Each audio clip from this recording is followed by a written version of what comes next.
विद्यार्थी मित्रांनो, आजच्या या व्हिडिओमध्ये इयत्ता 9वी गणित भाग 2 घटक पहिला भूमितीमधील काही मूलभूत संबोध. भूमितीमधील मूलभूत संबोधामध्ये प्रत्यक्ष सिद्धतेसाठी सिद्धतेचे दोन प्रकार आहेत, प्रत्यक्ष सिद्धता आणि प्रत्यक्ष सिद्धता. त्यामधला प्रत्यक्ष सिद्धतेचे उदाहरण आहे, प्रमेय आहे, दोन रेषा एकमेकींना छेदल्यास होणारे परस्पर विरुद्ध कोन समान मापाचे असतात. परीक्षेसाठी अत्यंत महत्त्वाचं आहे. भविष्यातील अनेक स्पर्धा परीक्षेसाठी सुद्धा हे अत्यंत महत्त्वाचे, MPSCच्या स्पर्धा परीक्षेसाठी. पाहूया या ठिकाणी हे प्रमेय आहे. प्रमेय म्हणजे महत्त्वाचा गुणधर्म, तो आपण कसा सिद्ध करायचा. दोन रेषा एकमेकींना छेदणाऱ्या काढायच्या.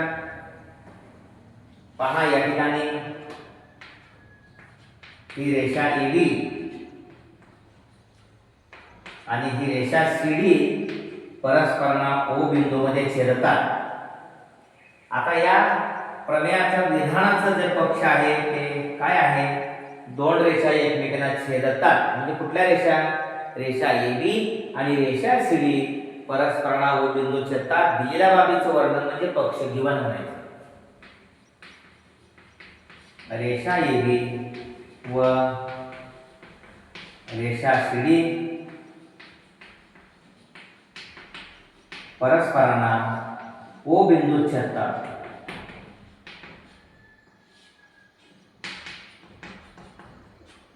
ओके, हे पक्ष साध्य काय करायचं आहे.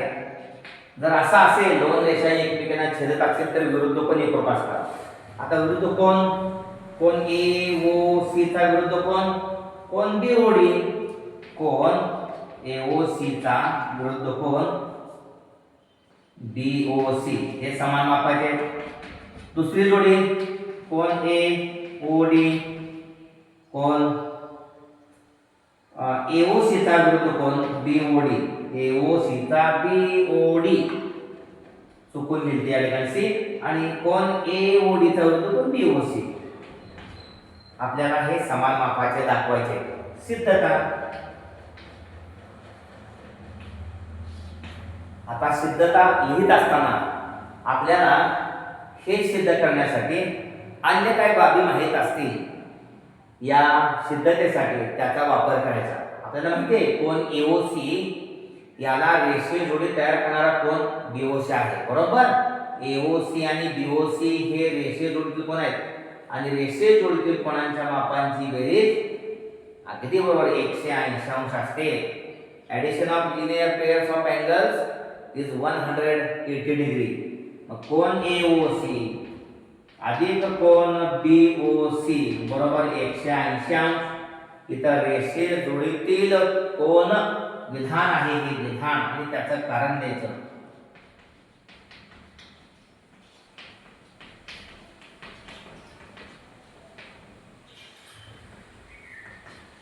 रेषीय जोडीतील कोन हे पहिलं.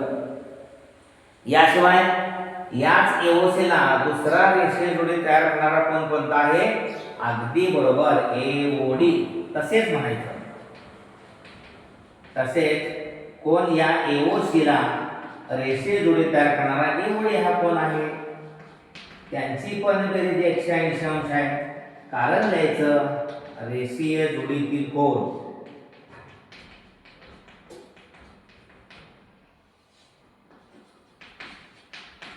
दुसरं पहा, AOC ला रेषीय जोडी तयार करणारा, आपण जर याला समजा 1 समजलं, याला 2 समजलं, याला 3 समजलं, 1 आणि 2 180, नंतर 1 आणि 3 1 आणि 3 180, 1 आणि 2 या विधानाची उजवी बाजू 180 180 आहे, म्हणून 1 आणि 2 ची डावी बाजू समान दाखवायला काहीही हरकत नाही.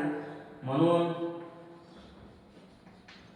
विधान 1 व 2 वरून डावी बाजू सारखी दाखवायची.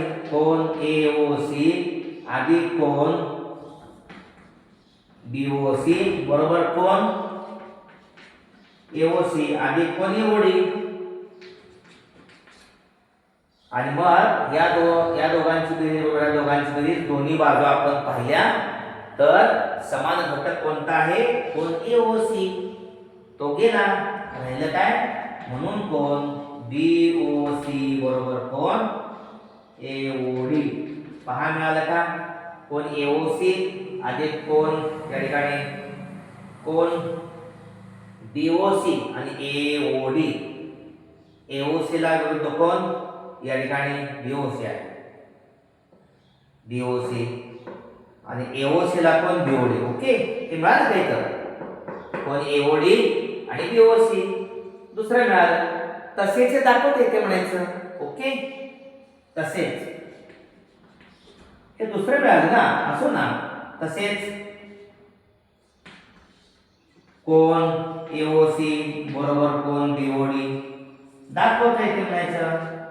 दाखवायचं नाही, दाखवता येते. अशा पद्धतीनं दोन रेषा एकमेकांना छेदल्यास होणारे परस्पर विरोधी कोण एकरूप असतात, समान मापाचे असतात, हे आपण दाखवलेलं आहे. ओके, या सिद्धतेला प्रत्यक्ष सिद्धता असे म्हणतात. समजलं? ओके.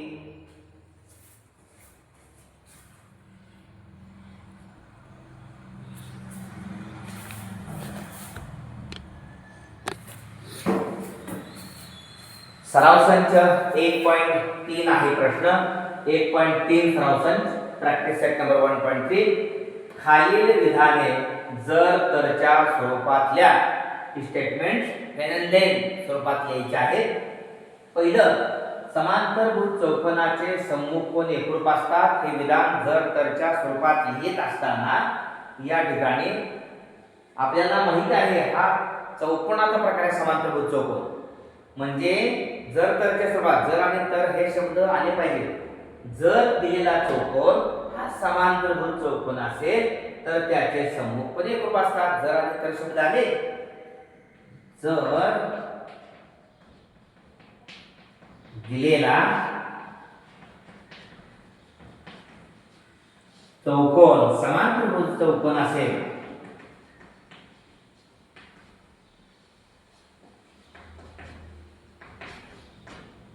समांतरभुज चौकोन असेल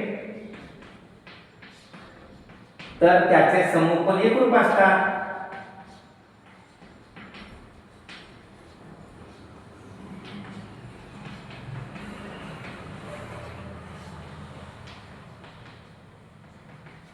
ओके, जर शब्द आला तर शब्द आला.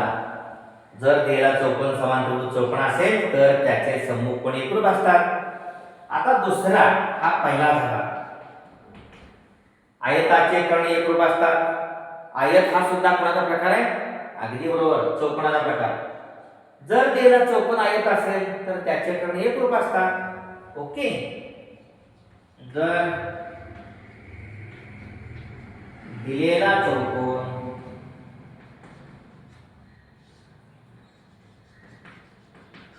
आयत असेल तर त्याचे कर्ण एकरूप असतात. ओके, जर शब्द आला आणि तर शब्द आला इथं. तिसरं वाक्य काय आहे ते पण जर तरच्या स्वरूपात लिहायचं. समद्विभुज त्रिकोणात शिरोबिंदू व पायाचा मध्यबिंदू यांना जोडणारा रेषाखंड पायाला लंब असतो. समद्विभुज त्रिकोणात कोणाचा प्रकार आहे? करेक्ट, त्रिकोणाचा. तिसरं, जर दिलेला त्रिकोण समद्विभुज त्रिकोण असेल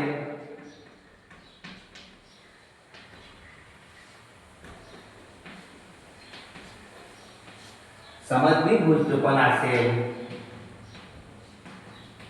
तर शिरोबिंदू व पायाचा मध्यबिंदू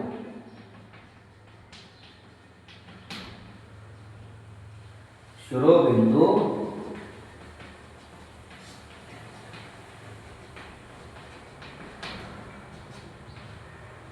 पायाचा मध्यबिंदू यांना जोडणारा रेषाखंड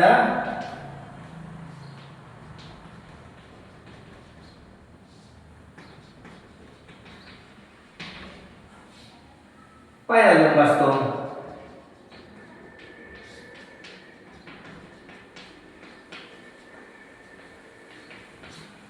ओके, इथं जर शब्द आला, इथं तर आला, म्हणजे हा समद्विभुज त्रिकोण हा त्रिकोणाचा प्रकार आहे. जर दिलेला त्रिकोण समद्विभुज त्रिकोण असेल तरच शिरोबिंदू व पायाचा मध्यबिंदू याला जोडणारा रेषाखंड पायाला लंब असतो. याचा अर्थ काय हो? पहा लक्षात येईल तुमच्या, हा एबीसी समद्विभुज त्रिकोण आहे. त्याच्या दोन भुजे एकरूप आणि एसी, आणि पायाचा मध्यबिंदू बीसी याचा मध्यबिंदू आहे पी, आणि त्या बीसी या पायासमोरील शिरोबिंदू याला जोडणारा हा रेषाखंड जो आहे तो या पायाला लंब असतो. अशा पद्धतीनं. ओके, समजलं?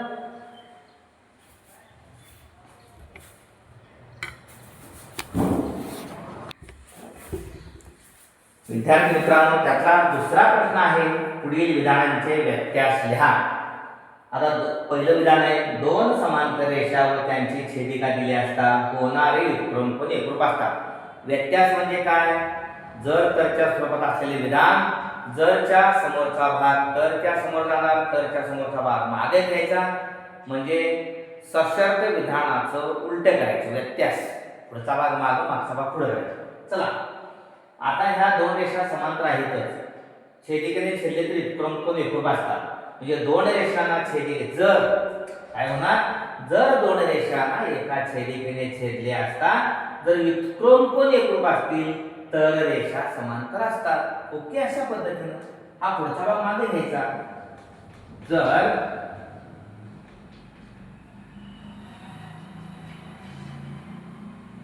दिलेल्या रेषांना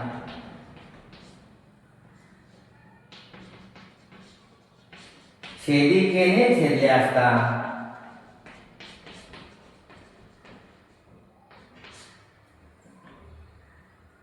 व्युत्क्रम कोण एकरूप असतील. जर दिलेल्या रेषांना छेदिकेने, दिलेल्या दोन रेषांना म्हणा. ओके, जर दिलेल्या दोन रेषांना छेदिकेने छेदले असता होणारे व्युत्क्रम कोण एकरूप असतील.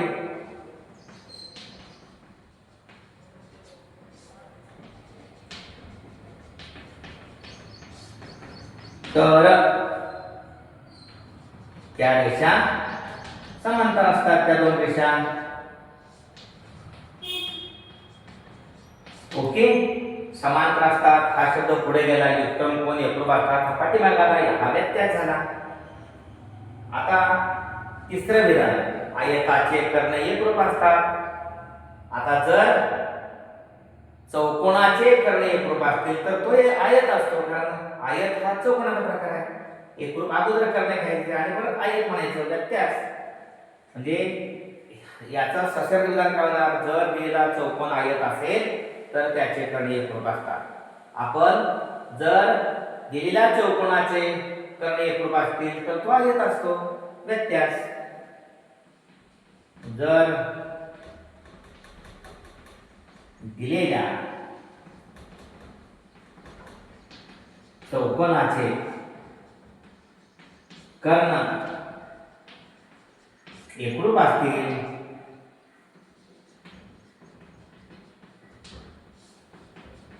तर तो आयत असतो.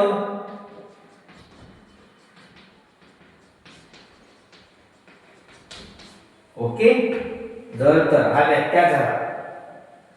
जर दिलेल्या चौकोनाचे कर्ण एकरूप असतील म्हणजे पुढचा भाग आहे साध्यातला, उत्तरांगातला भाग आहे तो पाठीमागे घ्यायचा आणि सुरुवातीचा भाग हा नंतर घ्यायचा, याला आपण व्यत्यास म्हणतो.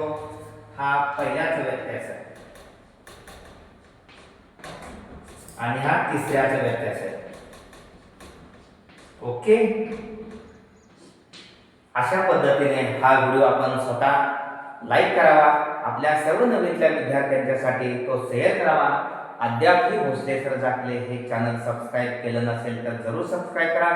अत्यंत सोप्या भाषेत आपणासमोर एखादा घटक मांडण्याचा मी प्रयत्न करीत आहे. चॅनल सबस्क्राईब करून या ठिकाणी कमेंट बॉक्समध्ये कमेंट द्या आणि प्रोत्साहन द्या. धन्यवाद मित्रांनो.